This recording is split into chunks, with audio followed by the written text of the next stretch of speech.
Hey, what's going on, everyone? My name is Matt Jarbo. This is Three Buck Theater, and over the course of this weekend at the Sony Studios lot in Culver City in Los Angeles is Ghostbusters Festival, Ghostbusters Fan Fest. That's what it's called, Ghostbusters Fan Fest.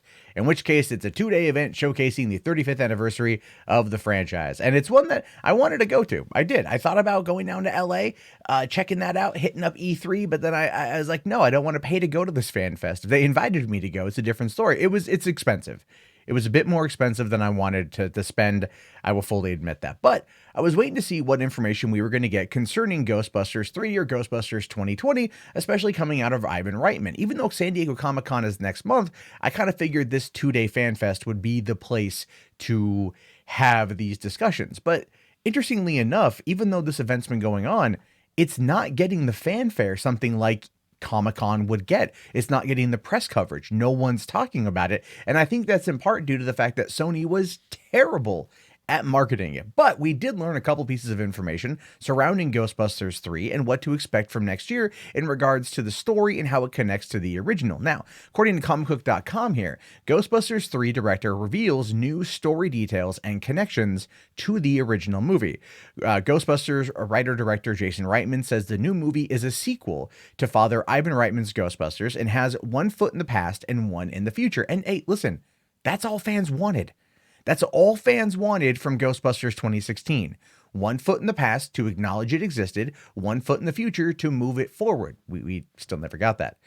He says here that going into making this film, we wanted to make a love letter to the original movie. Even as the self-professed first fan of Ghostbusters, Reitman admitted he did not expect to be making it. He says, I thought I was going to be this indie dude makes Sundance movies. Well, that's nothing wrong with that. It's better than Simon Kinberg for X-Men First Class or X-Men Dark Phoenix, whose first feature film that he directed was the last in the franchise, and he hadn't cut his chops elsewhere. Reitman is a very talented and gifted director, so he has those chops underneath his belt in order to be able to tell this kind of story. But he says here, that's when this character came to me, and she was a 12-year-old girl. Now, the story centers on the tween future Buster to be played by Captain Marvel's McKenna Grace, who was the younger Carol Danvers. It says here, I didn't know who she was or why she popped into my head, but I saw her with a proton pack and the story began to form, and it formed over many years, actually. It started with a girl, and all of a sudden, it was a family. Now, that is a different dynamic, one we weren't necessarily expecting in regards to Ghostbusters. That is true. And if you look at Ghostbusters 2016, that was not written over the span of many years. That was basically just like hey, let me pitch you some schlock in an email, and that's what they bought, and then that's what they made, and that's terrible. So he goes on to say here, after getting his co-writer Gil Kenan involved, he reached out to all the originals, the cast, the crew, the people who made Ghostbusters, and we even formed this kind of small group that gets together, an advisory board of people who worked on the original film to make sure that we make this right.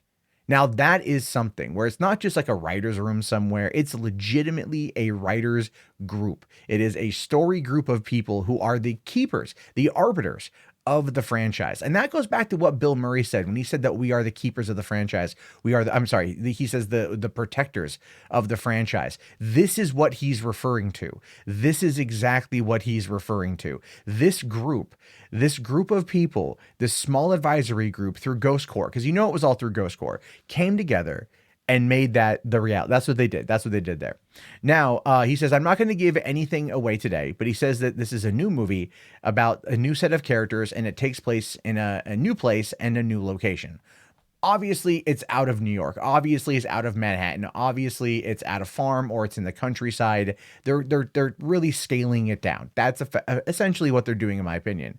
Now, he did go on to thank Paul Feig for kicking down the door in terms of broader storytelling, and he's excited for the possibility of all kinds of Ghostbusters movies. Paul Feig's movie sucked. There's nothing more I can say about that. I know some of you in the comment section are going to sit there and tell me that it wasn't that bad, and I wish I could share your optimism. I'm usually an optimistic guy.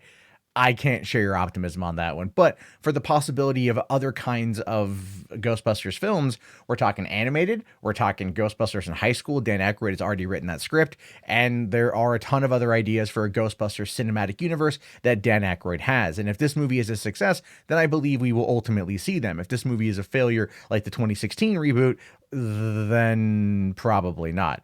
Now, he says here, I am hoping that the fans join me on this one because these characters are amazing, and I can't wait to introduce you to them.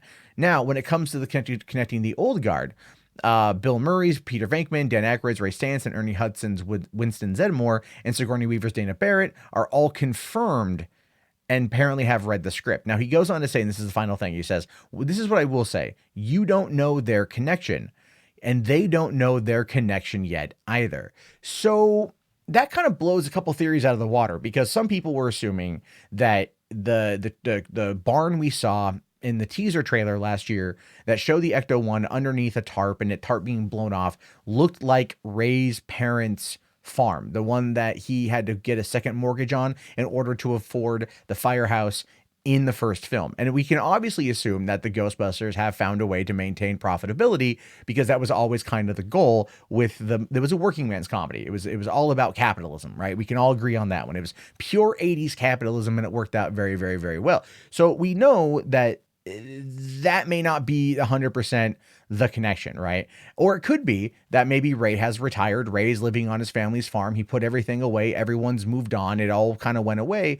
And then he needs to help this girl with a ghost problem, and she's rocking it, and the other people come on in. I don't quite know.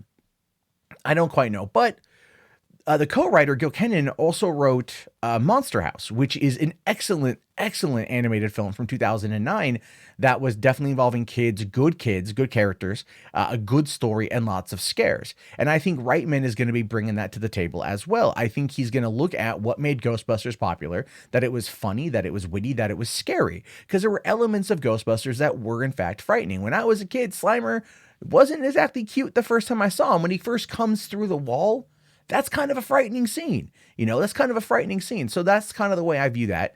And I'm really curious to see what's going to happen with the franchise in this movie going forward. I'm just glad, and this is just me being kind of maybe a dick, but I'm just glad that Paul Feig is nowhere near this. Now, I know he says that he wants to answer the second call. He wants to do a sequel to his Ghostbusters movie. And I think at this point, he wants to do that out of pure spite. I think he wants to do it out of pure freaking spite. And you know what? Here's the thing. I'm not going to lie. It could technically happen. And the reason why I'm saying that is if this movie is a success, then Sony is going to look at sequels. Sony's going to look at the possibility of expanding it out. Tom Rothman, who's running Sony right now, who greenlit this movie, definitely loves the 2016 movie. He backed it by all that identity politics stuff. And the IDW comic book series, Answer the Call, I think it was Answer the Second Call or Answer the Call, whatever it was, brought the two universes together. So they could find a way to do that. And I do ultimately think that is on the docket. I'm sorry, but I think the only character that's going to probably make it, the only characters that are probably going to make it over are going to be Kate McKinnon and Leslie Jones, Holtzman and Patty. I think those are the only two that are going to make it over. And quite frankly, those are the only two that I would be cool with seeing again. Holtzman, tone her down a little bit, and Patty, tone her down a little bit. And I think having them up against real Ghostbusters would be something that would be interesting. And that could probably be the only way I could see it going forward that's even remotely possible. Because here it's been 3 years since Ghostbusters 2016 came out, and no one for one talks about it. And if anyone does talk about it, they don't talk about Melissa McCarthy or Kristen Wiig at all in the movie. They don't talk about them at all. They don't mention them at all. Neither, no one does. So this is where we find ourselves. Ghostbusters 3, how it connects is very interesting. I know there are people out there going to argue that this is kind of an identity politics thing because it's dealing with a 12-year-old girl and not the original team. But the original team is back in some aspects. They've all read the script. They've all signed on. And they're all signed on to kind of be the protectors of this franchise. So I'm willing to give it the absolute benefit of the doubt. I hope you guys are too. Anyway, if you guys leave a comment. I want to hear your thoughts on this one. Be sure to thumbs up the video. That does help out. Actually, commenting helps out more than than liking it, by the way. And if you really want to help out, like if you love the channel and you want to help out, try patreon.com/MattJarbo, link in the video description. $1 a month really does help the channel go a long way. YouTube right now is mass demonetizing channels, not this one, but the ad rates are nowhere near as good as they should be this time of year, which is not good for those of us who do this. So if you want to help out, that is the best way to do that. Again, link in the video description. I will talk to you guys later. Have yourself a fantastic day. Thank you so much for watching, and peace out.